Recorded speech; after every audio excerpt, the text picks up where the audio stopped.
10 जूनला कंत्राट दिल्यानंतर काम जरी सुरू झालं असतं तरी एवढ्या लवकर तर तो पूल झाला नसता। जिल्हाधिकाऱ्यांनी हा जो पूल आहे हा धोकादायक आहे अशा प्रकारची घोषणा केली होती। गावकऱ्यांनीही तिथे पाटी लावली होती। अनेक वेळा अशा गोष्टींकडे फार लक्ष आपण देत नाही, म्हणजे कोणाची चूक नाही आहे त्याच्यामध्ये, तर पर्यटक त्या ठिकाणी गेले। पहिली गोष्ट तर 10 जूनला कंत्राट दिल्यानंतर काम जरी सुरू झालं असतं तरी एवढ्या लवकर तर तो पूल झाला नसता। याच्यामध्ये जिल्हाधिकाऱ्यांनी हा जो पूल आहे हा धोकादायक आहे अशा प्रकारची घोषणा केली होती। गावकऱ्यांनीही तिथे पाटी लावली होती की हा पूल धोकादायक आहे। दुर्दैवाने पर्यटक त्या ठिकाणी आले, काही प्रमाणात अनेक वेळा अशा गोष्टींकडे फार लक्ष आपण देत नाही, म्हणजे कोणाची चूक नाही आहे त्याच्यामध्ये, पण किंवा इतका तो कमकुवत झाला असेल असं कदाचित त्यांच्या लक्षात आलं नसेल, तर पर्यटक त्या ठिकाणी गेले।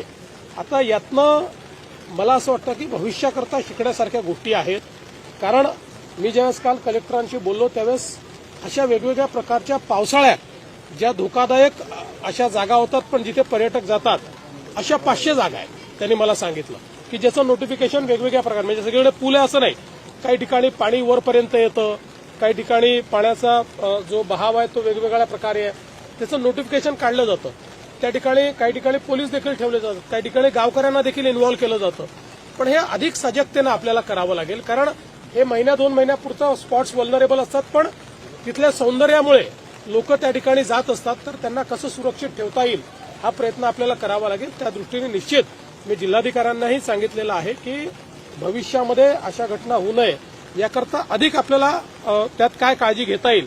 पण यात मला हे पुन्हा नमूद करायचं आहे की जिल्हाधिकाऱ्यांनी काल मला ज्यावेळेस याचं ब्रीफिंग केलं त्यावेळेस हा धोकादायक आहे याचं नोटिफिकेशन देखील निघालेलं आहे आणि तशा प्रकारे गावकऱ्यांनी देखील त्या ठिकाणी म्हणजे लोकांनी त्याचा वापर करू नये अशा प्रकारची विनंती केली होती। पत्र दाखल रवींद्र चव्हाणांचं की 80,000 रुपये या पुलासाठी मंजूर करण्यात आलेत आणि त्याच्यावरून आरोप केलेत की जर हे पैसे मंजूर केले तर खर्च का झाला नाही। काही लोक देशाच्या सेनेवर आरोप करतात, देशाच्या शौर्यावर आरोप करतात, त्यांना गल्लीपासून दिल्लीपर्यंत फक्त आरोपाचं पडलं आणि अशा लोकांना उत्तर द्यायला बसलो नाही येते। पीएसचा देखील अजून प्रश्न सुटलेला, पीएसचा देखील अजून प्रश्न कुठेतरी सुटला नाहीये, मंत्र्यांना पीएस मिळाले। तुम्ही कशाला चिंता करता?